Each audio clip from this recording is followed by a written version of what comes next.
Hello Internet, my name is Adam, and this is my first time doing a video response. The reason I'm doing this, and not all of you may be aware of this, so I'll just go over it real quickly, is that there was kind of a controversy recently.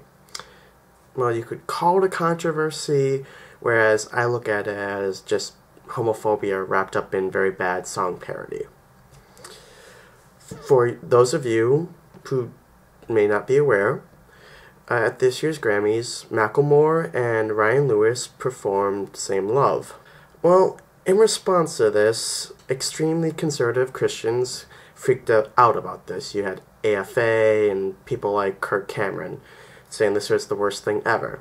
Well, about 2 days ago, a Christian hip-hop artist named Mark Felder from Texas, better known by his name Bizzle, released a song entitled Same Love Response. And this is basically my response to his response. So for you, I'm just gonna play it back for you and basically tear this a new one. You know, I'll put a link to the original one here, but it's really bad. Just as a little asterisk, fair use does protect criticism, so those of you that want to file a DMCA against this is criticism. Bizzle starts out by reading us two Bible passages, Isaiah 5:20 and 2 Timothy 3:1-5. But understand this, that in the last days there will come times of difficulty, for people will be lovers of self, lovers of money, proud, arrogant, abusive, disobedient to their parents, ungrateful, unholy, heartless, unappeasable, slanderous, without self-control, brutal, not loving good, treacherous, reckless, swollen with conceit, lovers of pleasure rather than lovers of God, having the appearance of godliness but denying its power. Woe to he who calls evil good and good evil. Basically saying people are going to be people as they always have been. You know, in the end there's going to be war and strife and all that, which has always existed. But let's move along. It's funny how the media portrays things. They really pushing hard for this gay thing. Let's see. A belief that there is a liberal bias forcing homosexuality onto the rest of the country? Check. And it's so wicked how they manipulate things. Can't even disagree without them making it a hate thing. You see, the problem here is when you say that LGBT people are a threat to society and will destroy America, along with comparing them to murderers, rapists, pedophiles, that is hateful, and you will be called out on it. I say you wrong and you holler hate instantly, but you say we the ones who don't tolerate differences. There's a whole lot of things I could say really, but see your hypocrisy is something I can paint vividly. As someone once said, tolerating intolerance is not in fact tolerance. It is merely the passive-aggressive enabling of intolerance. See, you do have the right to your opinion, as the First Amendment states. That doesn't mean you have the right to not have those ideas criticized or attacked for being as bigoted as they are. I'm saying it's the way you was born, and I'm sure that you lust like I do, just in a different form. But I'm married, so if I give in to mine, I'm a cheater. If you give in to yours, you just fight to make it legal. I would hope that in this day and age, you could understand the clear difference between homosexuality and adultery. But since you clearly do not, let me explain it to you.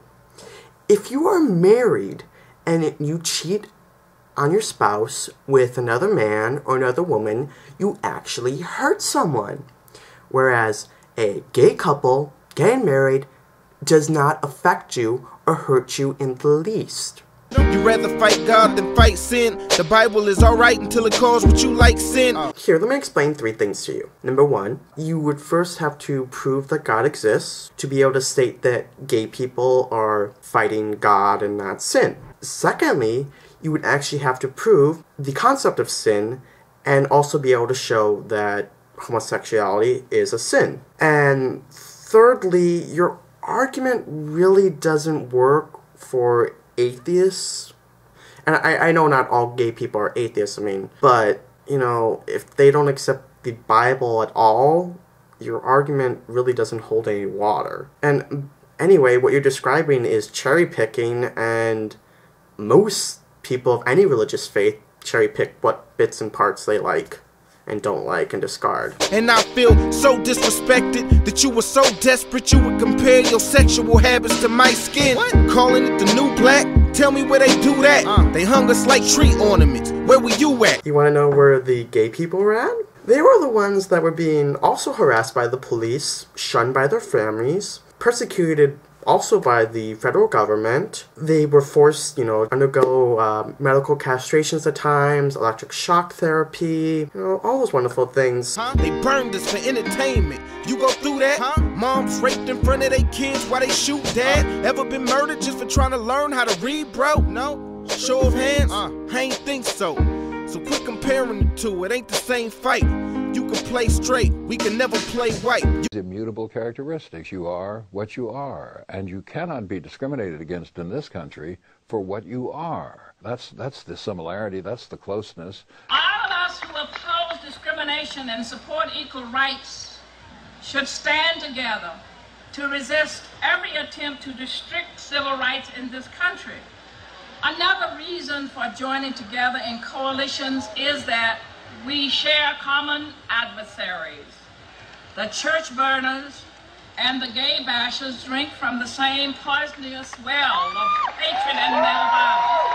And very often they are one and the same. Using black people as pawns for your agenda, and these sellout rappers that do whatever you tell them. Skirts on stages campaigning for that black vote, afraid to be blackballed, so they play that role.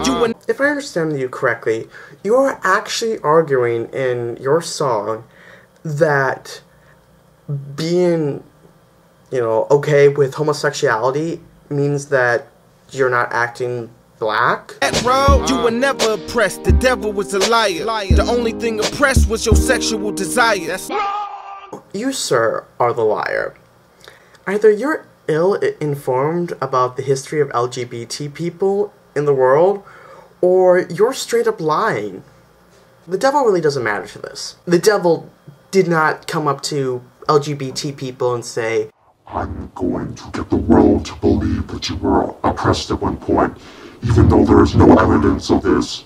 Of course, people will believe anything, even when there's no evidence to support that position. There's a long history of oppression. Keeping your desires oppressed is so lame to you, but when you get married, that's what you expect your mate to do, right? It angers you if I compare you to a pedophile. Why? Cause he's sick, right? Really? And you're better how? You're starting to really piss me off. You wanna know how I'm better than a pedophile? Because I don't fuck children.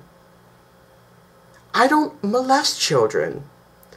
Me being gay does not negatively impact you like child molesting does. Now, I know that this might be a hard concept to understand, but gay people, when they sleep with other adults, have this thing called consensual sex. Pedophilia and child molestation lack consent. How? Man, I ain't choose this. You think he chose that? But I was born this. Well, prove he wasn't born that. But you were never a girl. He was once 9, so at one time in his life it was just fine. What makes your laws right? I'm not buying it, so put him in that same trash can you threw that Bible in. As for my laws, you should really read the Constitution. It's this wonderful document that we have that says that we are supposed to have equality under the law and that states can't treat citizens differently. But if you want to throw the Constitution into the garbage, go ahead. See how that cycle is? Nobody wants to repent of their evil, so we all try justifying it. And you say it's about rights, but you lying though. Domestic partnerships gave you rights a long time ago. Right? You, sir, are an idiot. Well, that's some straight up bullshit right there. If you had done even a modicum of research, you would know that in the United States, specifically, there are 20 states that ban any and all legal recognition of same-sex couples. So they ban marriage, civil partnerships, and domestic partnerships. God created marriage when he did. He defined it though, so why is it you want what he created but deny him? No, it's not wicked enough switching the definition. You want it done by a Christian in a church you worship in? Again, not all LGBT people are atheists.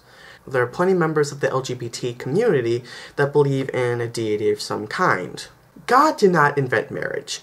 Human society invented marriage as a way to transfer property, so nowhere in the creation of marriage as a social institution is there a God involved. Rainbow you using is a gay pride symbol. It represents a covenant with God if you didn't know. Check Genesis 9:13 for the info. Homie, the war spiritual, you don't know what you in for. Again, why do you feel the need to lie in order to support your case? There is no push by LGBT individuals to force churches to go against their religious views and host the ceremony. All that LGBT people are asking for is that they have the legal right to marry in a civil ceremony.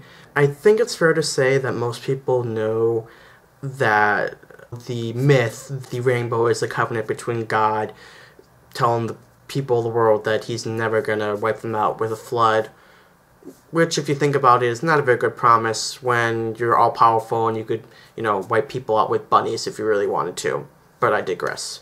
But no, the rainbow flag is, the history of it's actually quite interesting. And while I'm not going to go into the history of it here, I could do an entire video on that.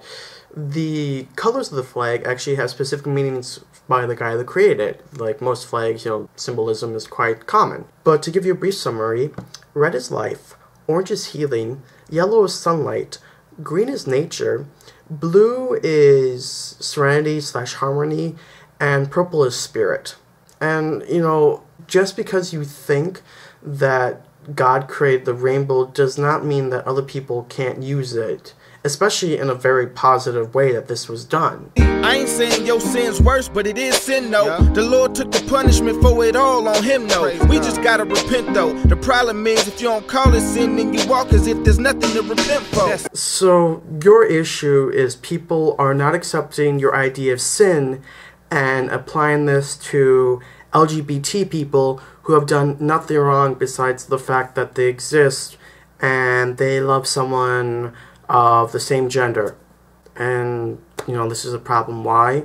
Yeah, I'm not going to call something a sin that I don't think is a sin. It's not exactly like I'm going to feel like I need to apologize for something that I don't even consider a sin. In fact, like I said, you would have to first prove that the idea of sin actually exists.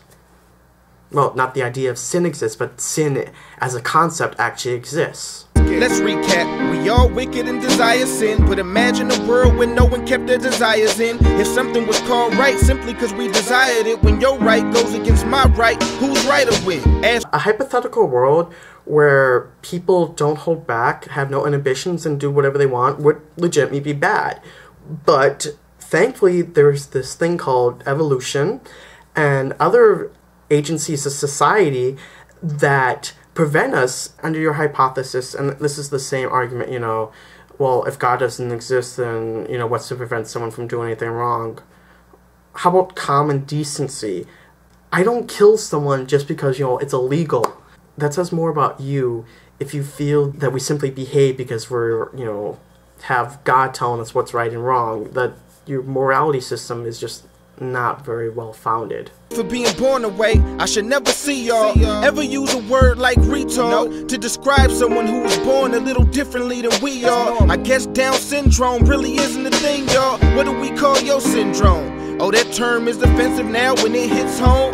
So what gives you the right to call the way he was born a defect? I call yours a defect, you feel it's disrespect. Feel free, if someone uses the term retard, to call them out on it. There is a difference between calling something a genetic defect, which many conditions are, and calling homosexuality a defect. The reason homosexuality, though, is not a genetic disorder is the fact that it's not caused really by a mutation in the genome. We can find it across hundreds of animal species. It's quite common, actually. So now you know why. And knowing is half the battle. You don't believe in God? Hey, the universe says if we all gay, we either die off or have to do it God's way. And God loves you no matter what you struggle with. At least struggle though, don't just give up and quit. Forget how you were born. We were all born in sin, but Christ died for your sin. You can be born again. Praise God for forgiveness. We were all born in sin, but Christ died so that we could be born again. Do you now believe that it's possible to change your sexual orientation? No, I don't. Yeah, you know the reason that LGBT individuals actually struggle with their sexuality? A lot of it is to do with the message that you're presenting. That they're sinful, that's unnatural. There's no need to struggle with something that causes no one harm. If you could just accept the fact that people are born gay, there'd be far less bullying in schools, and the suicide rate among LGBT youth is insanely high simply because they're often bullied because you're teaching people that they're sinful. Hallelujah. And I never want to act like all gay people are the same, because that's ignorant. But at the same time, what I won't allow you to do is paint this beautiful picture like we don't have people from the LGBT community out here running up in churches, disrupting services, kissing on the pulpit, out here attacking old ladies, throwing crosses down and stomping them, violently assaulting people. So just to quickly tell people, at this point he's talking about two incidences that occurred right around when Prop 8 was passed in California back in 2008. One of the incidents he's talking about occurred in Michigan, where a group of LGBT activists stormed a church. The group was called Bashback and did things like chant Jesus was a homo, and according to the news, threw condoms, and a lesbian couple kissed on the pulpit. The other case he's talking about occurred in California at a No 1-8 vigil. What happened, at least, there's two sides of the story. One is the woman claimed that she had done nothing wrong. All she was doing was protesting, the only protester at this No on 8 rally, and that they tore the cross from her hand and stomped on it. The other version of this story, which I'm going to back this up with, I'll post links here, was that she's basically she was or is a professional antagonist. She was going to different events and protests at them. Again, violence isn't justified, but from one witness, she pushed a disabled man out of the way, shouting, get out of my way, and tried to go to the front of the area where the speakers were at, and then that's when people, basically tried to get her out of the crowd. So don't take my most aggressive lines that you know or to that group and try to apply it to the friendliest, lovingest gay person, because that's not the case. Again, though, this argument he seems to be making is that, again, that there's the good gays and that there's the bad gays. Except for the fact is that sometimes you have to stop being nice. You can only handle so much before you just, snap and actually want to fight back against injustice. So don't take my most aggressive lines that you know or to that group and try to apply it to the friendliest, lovingest gay person, because that's not the case. These arguments are used against any, or pretty much all gay people. Gay people are violent, gay people are child molesters, gay people are, sex fiends. These, they're used as broad brush against pretty much every member of the LGBT community. Into that struggling Christian right now, struggling with homosexuality. Fight the good fight, soldier. No matter what anybody says, we all have different desires. We all are drawn towards different sin. And my desire might not be your desire, but I have a desire that's just as strong for another sin. And I have to fight it day in and day out. And sometimes I win, and sometimes I lose. Sometimes I stand, sometimes I fall. But fight the good fight, God is worth it. To the struggling LGBT, gay Christian, or, just, it does get better. And if you can accept yourself for who you are, You know, don't see yourself as, you know, defective. Don't see yourself as sinful, as evil.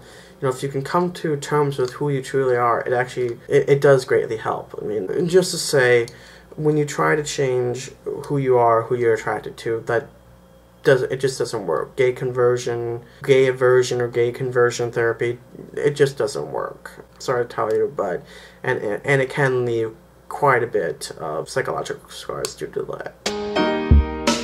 God bless you. No hate about it. I love you.